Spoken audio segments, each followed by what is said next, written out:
28 January, shift 1, question number 8. Question എടുത്തിരിക്കുന്നത് organic കെമിസ്ട്രിയിൽ നിന്നാണ്. 2 ചാപ്റ്ററുകൾ connected ആണ്. ഹാലോവാലിക്കൻസും ഹാലോവരീൻസും ഉണ്ട്, അതിൽ ഹൈഡ്രോകാർബൺസും വരുന്നുണ്ട്. ഓക്കെ, യാ.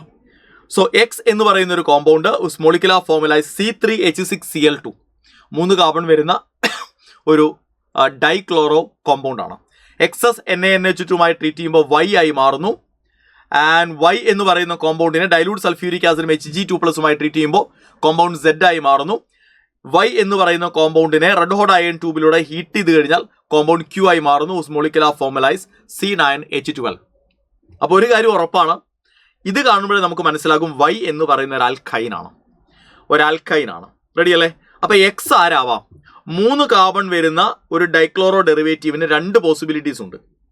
ഒന്നെങ്കിൽ എന്ത് ചെയ്യാം, CH3 CHCl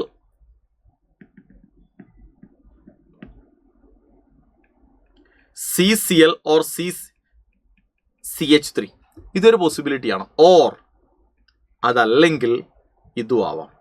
CH3 ഒന്നെങ്കിൽ അതൊരു ജെമിനൽ ഡൈഹാലൈഡ് ആവാം, അല്ലെങ്കിൽ അതൊരു വിസിനൽ ഡൈഹാലൈഡ് ആകാം. എന്തായാലും 3 കാർബൺ വരുന്ന ഒന്നെങ്കിൽ ജെമിനൽ ആയിട്ടുള്ളൊരു ഡൈഹാലൈഡ് അല്ലെങ്കിൽ വിസിനൽ ആയിട്ടുള്ളൊരു ഡൈഹാലൈഡ്.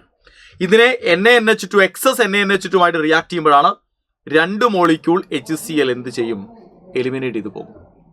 2 മോളിക്യൂൾ HCl എലിമിനേറ്റ് ചെയ്ത് പോയി കഴിഞ്ഞാൽ ഇവൻ എന്തായി മാറണം, പ്രൊപ്പൈനായി മാറണം. റെഡി അല്ലേ? ആ പ്രൊപ്പൈനിലേക്കാണ് ഡൈലൂട്ട് സൾഫ്യൂരിക് ആസിഡും Hg2+ഉമായിട്ട് നമ്മൾ എന്ത് ചെയ്യുന്നത്, ട്രീറ്റ് ചെയ്യുന്നത്. സോ മാർക്കോണിക്കോഫ് റൂൾ അനുസരിച്ച് ഹൈഡ്രേഷൻ നടക്കും. ഹൈഡ്രേഷൻ നടന്നു കഴിഞ്ഞാൽ OH ഇവിടേക്കും H ഇവിടേക്കും ആഡഡ് ആവും. എന്തായിട്ട് മാറും? അത് ഈനോളായി മാറും.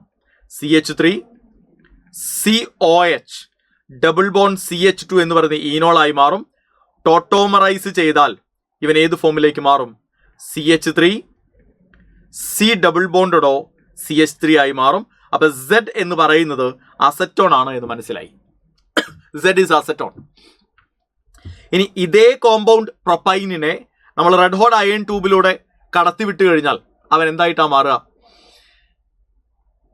സൈക്ലിക് പോളിമറൈസേഷൻ നടന്ന്, ഇവിടെ പോളിമറൈസേഷൻ ആണ് നടക്കുക, സൈക്ലിക് പോളിമറൈസേഷൻ ആണ് നടക്കുക. സൈക്ലിക് പോളിമറൈസേഷൻ നടന്നു കഴിഞ്ഞാൽ മെസിറ്റൈലീൻ ആയിട്ട് മാറും. അപ്പോൾ ഇതാണ് ആര്, Q എന്ന് പറയുന്ന കോമ്പൗണ്ട്. അപ്പോൾ Y ആരാ, എക്സ് ആരാ, Y ആരാ, Z ആരാ, Q ആരാ എന്ന് മനസ്സിലായി. ഇനി നമ്മൾ സ്റ്റേറ്റ്മെന്റുകളിലേക്ക് പോവാണ്. സ്റ്റേറ്റ്മെന്റ് 1ൽ എന്താ പറയുന്നത്? Compound Z will give an yellow precipitate with NaOI. Sodium hypo അയഡേറ്റുമായിട്ട് ഒരു യെല്ലോ പ്രസിപ്പിറ്റേറ്റ് തരുമെന്ന് പറഞ്ഞു കഴിഞ്ഞാൽ അയഡോഫോം ടെസ്റ്റ് ആൻസർ ചെയ്യും. അസറ്റോൺ അയഡോഫോം ടെസ്റ്റ് ആൻസർ ചെയ്യും. That statement is correct. ആ സ്റ്റേറ്റ്മെന്റ് ശരിയാണ്. Statement 2, compound Q has 2 different types of hydrogen atoms. Q എന്ന് പറയുന്ന കോമ്പൗണ്ടിന് 2 തരം ഹൈഡ്രജൻ ആറ്റങ്ങളുണ്ട്. അരോമാറ്റിക് ആയ ഹൈഡ്രജനുമുണ്ട്, അലിഫാറ്റിക് ആയ ഹൈഡ്രജനുമുണ്ട്. In the ratio 1:3. അത് ശരിയാണോ? മെസിറ്റൈലീൻ അല്ലേ? നോക്കൂ, 6 കാർബണുകൾ അരോമാറ്റിക് ആണ്. ഇത് അരോമാറ്റിക് ആണ്. ഇവനും അലിഫാറ്റിക് ആണ്. സംഗതി ശരിയാ. എത്ര അരോമാറ്റിക് കാർബൺസ് ഉണ്ട്? അരോമാറ്റിക് കാർബൺസ് അല്ല കേട്ടോ, ഹൈഡ്രജൻസ് ആണ്. അപ്പൊ അതിൽ 2 ഉണ്ട്. ശരിയാ. കാരണം ഈ കാർബൺ ഇത് CH ആണ്, ഇത് CH ആണ്. അപ്പൊ 3 അരോമാറ്റിക് ആയ ഹൈഡ്രജൻസ് ഉണ്ട്. എത്ര അലിഫാറ്റിക് ഹൈഡ്രജൻസ് ഉണ്ട്? ഇത് CH3 ആണ് 3, ഇത് CH3 ആണ് 6, ഇത് CH3 ആണ് 9 അലിഫാറ്റിക് ഹൈഡ്രജൻസ് ഉണ്ട്. അപ്പോൾ അരോമാറ്റിക് ഹൈഡ്രജന്റെയും അലിഫാറ്റിക് ഹൈഡ്രജന്റെയും റേഷ്യോ വരുന്നത് 1:3 ആണ്. കറക്റ്റാ. അപ്പൊ 2 സ്റ്റേറ്റ്മെന്റുകളും ശരിയാ. Statement 1 and statement 2 both are true. Both statement 1 and 2 are true.